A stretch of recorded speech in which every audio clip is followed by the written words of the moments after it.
Mind Flayers. You believe your problem started when you took a left instead of a right, and ended up traveling further underground rather than escaping the labyrinthine caverns. You're hopelessly lost at this point, your light is fading, and you hear strange noises echoing throughout the tunnels. Suddenly, you stop mid-step, and your mind goes blank as you struggle to remember what you're doing or even who you are anymore. Ahead of you, on the edge of the shadows, you see a pair of eyes gazing at you, and the figure steps closer to reveal a humanoid entity with a face filled with tentacles. Stunned and unable to move, you stand helpless as the figure spreads its tentacles and closes them around your head. This is an Illithid, more commonly known as a Mind Flayer, certainly one of the more terrifying species of creatures to live beneath the ground.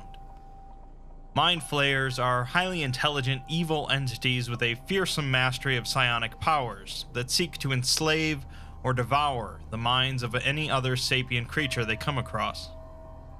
They are among the most iconic monsters in the world of D&D, and we'll be taking a brief look at their capabilities, their history, and their societies. Mind Flayers first appeared not in an official D&D book, but rather the first issue of the TSR newsletter, in their Creature Features section from the spring of 1975. The article describes them as super intelligent, man-shaped creatures with 4 mouth tentacles that it uses to strike its prey, penetrating the brain so that it can devour it. They also possess the Mind Blast power, capable of a variety of effects based on the target's intelligence, from insanity to confusion to stunning it or even death. This info is mostly repeated in the Eldritch Wizardry supplement a year later. They would go on to be featured in the first monster manual for AD&D First Edition, and an ecology article would be written up about them in Dragon Magazine number 78. They would of course appear in the base monster manual for every D&D edition from then on, being a principal monster, and would also be featured in a number of different adventure modules and supplements, expanding them with variants and player character options. Much like the Aboleths and Beholders I've already covered, the book Lords of Madness for D&D 3.5 edition features a chapter devoted to Mind Flayers, and I'll be drawing most of my info from there. Let's start with the basic Illithid biology.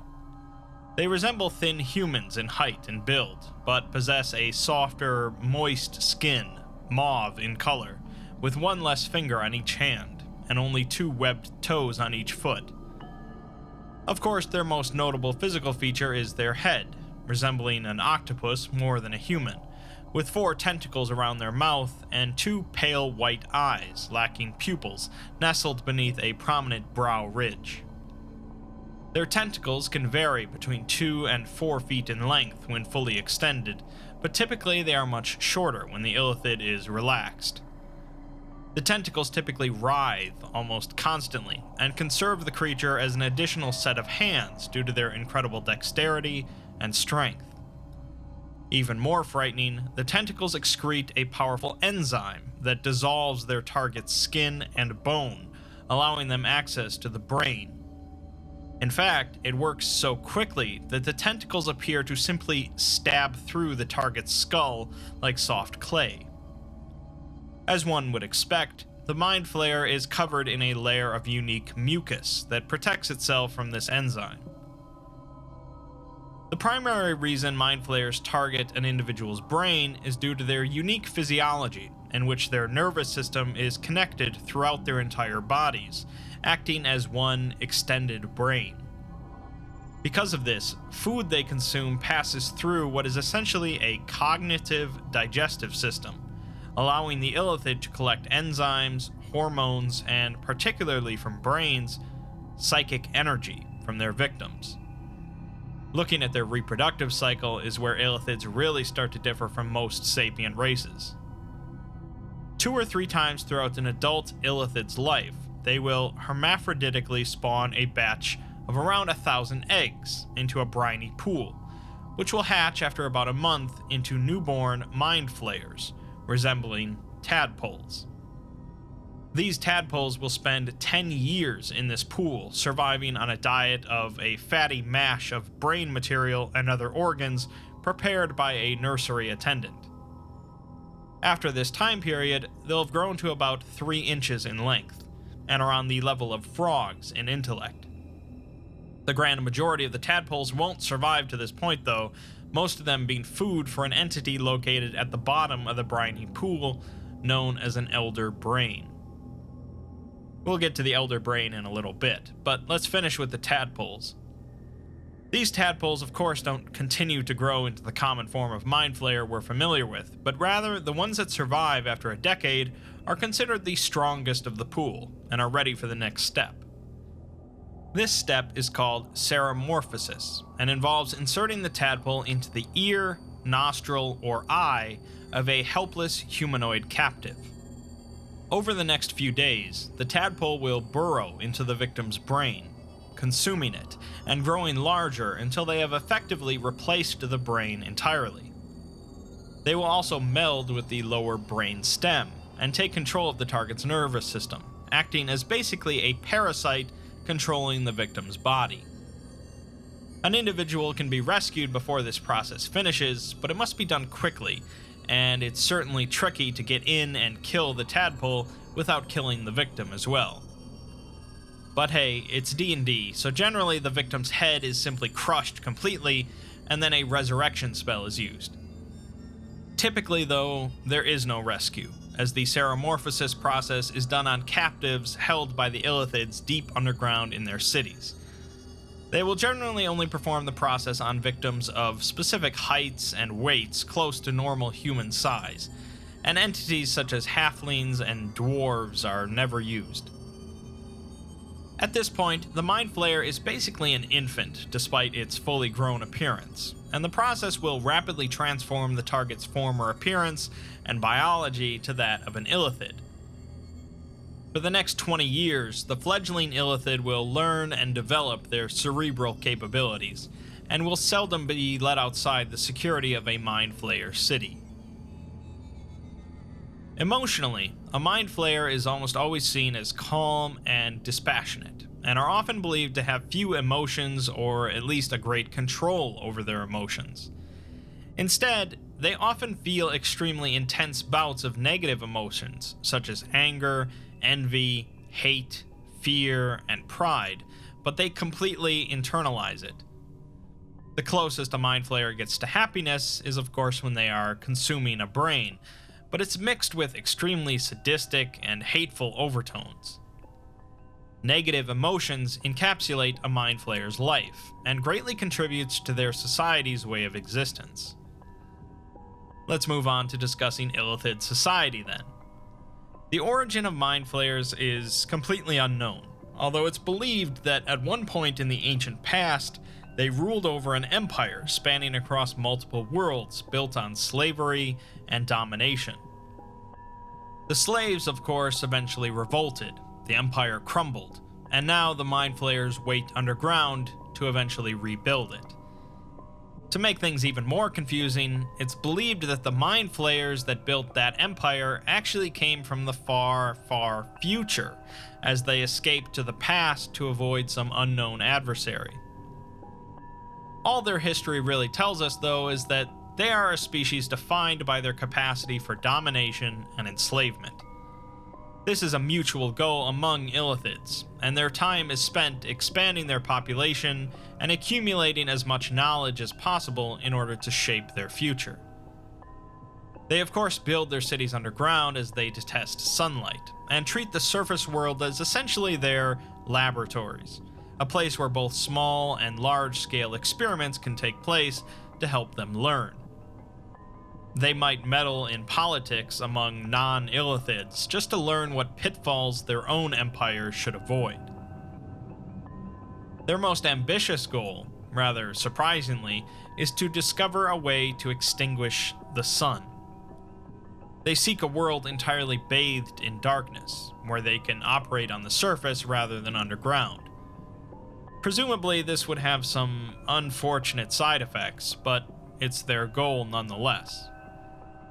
Their day-to-day operations largely revolve around the accumulation of brains, a vital resource necessary for Mind Flayers' existence.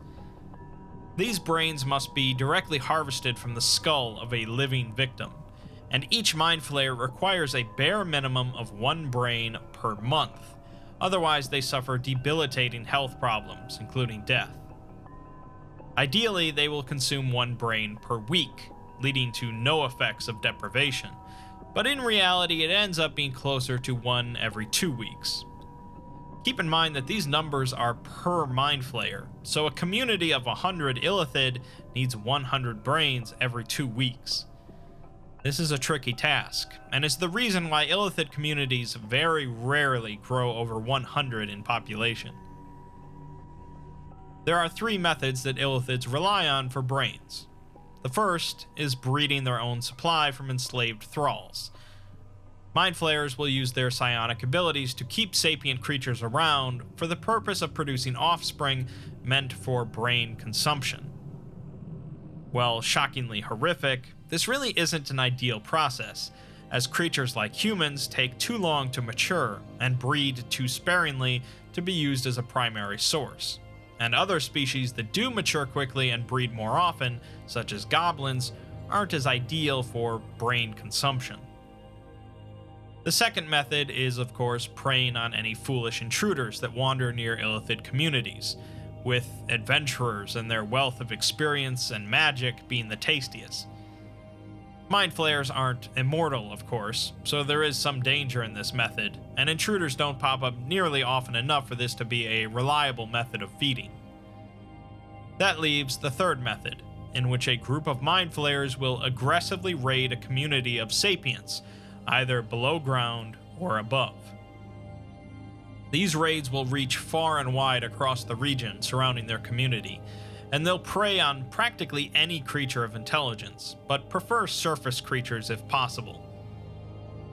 Due to their incredible psionic powers, a small group of Mind Flayers can teleport to an unsuspecting community, swiftly feed on their targets, and return back home.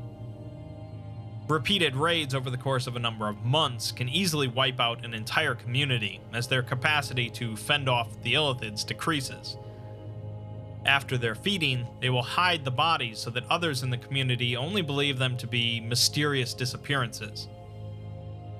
Feeding raids are simple though, while raiding for captives is a bit trickier. There's too many individuals involved to simply teleport in and out, so things are done in a bit more mundane way, involving a convoy of Illithid and Illithid thralls, rounding up victims and taking a long trek back underground. The new captives are driven very hard and are fed very little to keep travel weight down, so it's certainly likely that only half the captives will actually make it back. The Mind Flayers themselves won't usually travel with the convoy back home, instead teleporting in to check on them before teleporting back. So basically, Mind Flayers live their lives somewhat similarly to the Drow, living in communities deep underground while raiding the surface world with greater aspirations. Most of the Illithid don't look at the big picture though, instead focused on their day-to-day goals. The big picture is left to the Elder Brain, the entity I mentioned earlier that resides at the bottom of the tadpole pond. An Elder Brain is the indisputable leader of a Mind Flayer community, despite its existence being a bit of a mystery even to them. To the Illithids, an Elder Brain is timeless and ageless, an amorphous, writhing bulk of tissue composed of the brain matter from deceased Mind Flayers. Anytime a Mind Flayer in a community dies, its brain is removed from its body and cast into the briny pool to be absorbed by the Elder Brain. This process is cherished by the Illithids, and they fear a death in which their brain cannot be added to the Elder Brain. This melding process wipes out any individual traits that the deceased Mind Flayer might have possessed, and simply their intellect and knowledge is joined to the superintelligence of the Elder Brain, although they do falsely believe that their identity remains. As mentioned, the Elder Brain also feeds on the many tadpoles that grow in the pool above it. Regardless of how old it actually is and how much it is fed upon, the Elder Brain is around 8 to 10 feet in diameter, continuing to grow only in knowledge and experience as time goes on.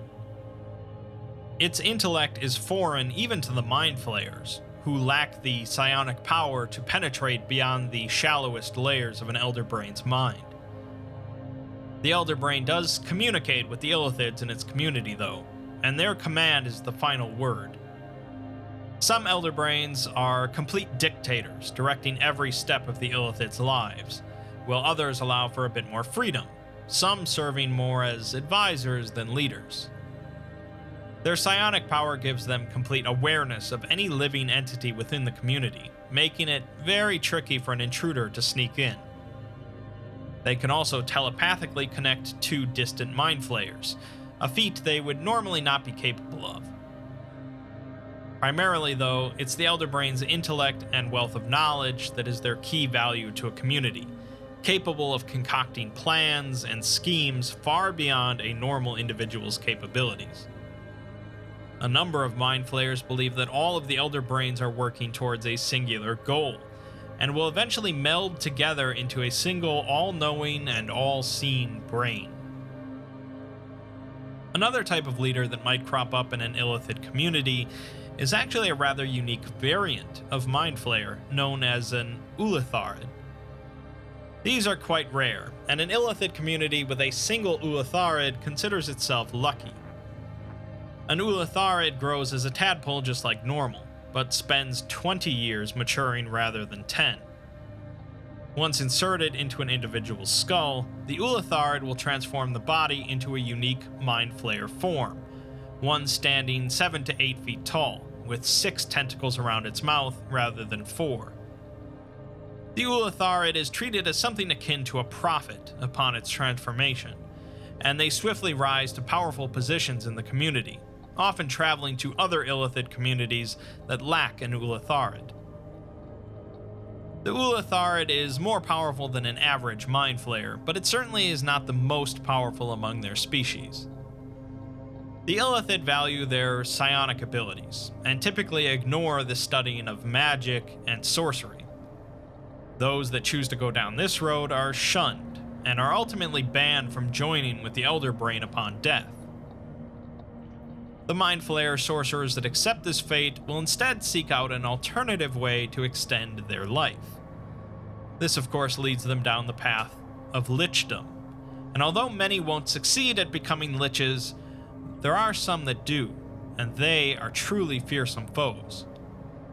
These entities are known as Alhuns, or Illithiliches.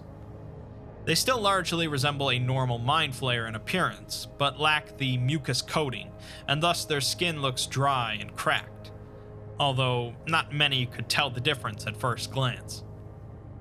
Other variants include Mind Flayer vampires, Mind Flayer ropers known as Urophions, and a very rare creature known as a Neothalid. These are created when an Illithid community falls apart, and the tadpoles in the pool grow hungry enough to devour one another. The one that survives the process grows to the size of a small dog, and climbs out of the pool in search of food. Once it devours a sentient creature, it becomes self-aware, and its psionic potential awakens. It is savage and feral, but highly intelligent, and will continue to grow as it devours more and more food, potentially becoming truly massive in size. Mind Flayers are irredeemably evil creatures that are a constant plague on most other sapient species. Their power, their cruelty, and their goals of domination make them a considerable threat, both in the Underdark and in small, remote communities. Fortunately, they have no allies, and they especially fear the undead, who have no minds to enslave or consume. The Illithid are among the scariest and most dangerous entities in Dungeons & Dragons, and have reliably built that reputation over many years. While it's unlikely that the Mind Flayers will ever extinguish the sun and dominate the planet, that's not going to stop them from trying.